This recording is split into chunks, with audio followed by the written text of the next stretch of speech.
देखिए भैया, जब हम किसी एकादशी का उद्यापन करते हैं, जब कोई व्यक्ति अगर खत्म हो जाए तो उसके लिए जो हम भंडारा करते हैं, कभी ब्राह्मणों को भोजन कराते हैं, या किसी भी खुशी में जब हम ब्राह्मण भोजन कराते हैं, तो उसके बाद यह देखा जाता है कि चप्पल, छाता और माला ये सब जो दान किया जाता है। इसलिए एक बात आप ध्यान रखें कि कभी भी किसी दूसरे का छाता नहीं यूज करना चाहिए, और ना ही चप्पल, और ना ही जो माताएं लोग जो ये मांग टीका पहनते हैं ना, ये या तीन चीजें। क्यों? क्योंकि चप्पल अगर आप किसी दूसरे का पहनते हैं तो शनि का प्रकोप आपके ऊपर पड़ सकता है। इसलिए इस बात का ध्यान रखें। और साथ में छाता को भी और चप्पल, इन सब को, और मांग के टीके, इन तीनों चीजों को काल का रूप माना गया है। इसमें काल का प्रभाव रहता है, इसलिए हो सके तो इन तीनों चीजों का किसी दूसरे का नहीं लेगा।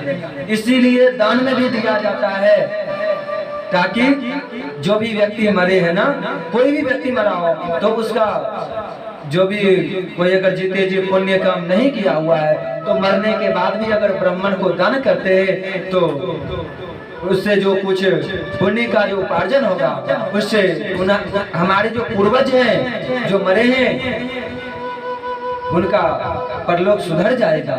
इसीलिए जो कुछ हम दान करते हैं, दान करने में कोई दोष नहीं। आप दान कीजिए, ब्राह्मण को तो लेने में भी अच्छा है।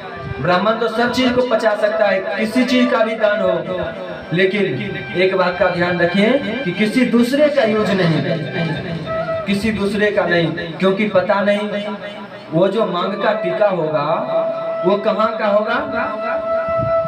कहीं का भी अगर वो कोई भी व्यक्ति, किसी का पति अगर मर गया हो और वो स्त्री का अगर जो वो उतारा हुआ टीका होगा, फिर अगर आप उसे लगाएंगे, फिर जो अगर आप उसे लगाएंगे, पहनेंगे, तो उससे आपके जीवन में कुछ अशुभ हो सकता है। और चप्पल, क्योंकि किसी भी व्यक्ति का अगर आप चप्पल पहन कर जाते हैं, वो काल अगर उस व्यक्ति के ऊपर जो नाच रहा है वह कहीं आपके ऊपर ना चढ़ जाए, इसलिए।